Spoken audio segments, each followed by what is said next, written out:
Hey guys, in this video I'm going to show you how to verify Changelly account.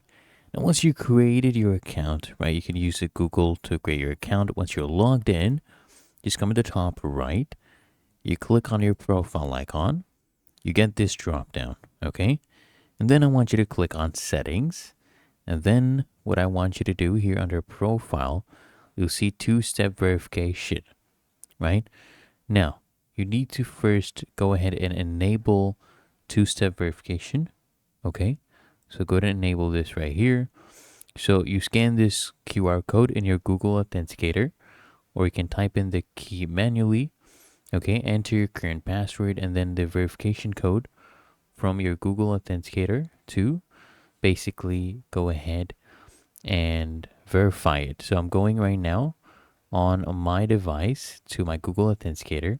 You go to the bottom right, click on the plus icon, then you scan your QR code. So there you go, I have scanned it. And then here I'm going to type in my verification code from Changelly. So there we go. Okay, so I've typed that in, and I'll type in my current password, and then I'll hit enable. There you go, password's done. Just go ahead and hit enable. You'll be logged off on all your other devices. And then basically you have verified it. Really that easy. If you found this helpful, make sure you smash the like button, subscribe to App Mentor.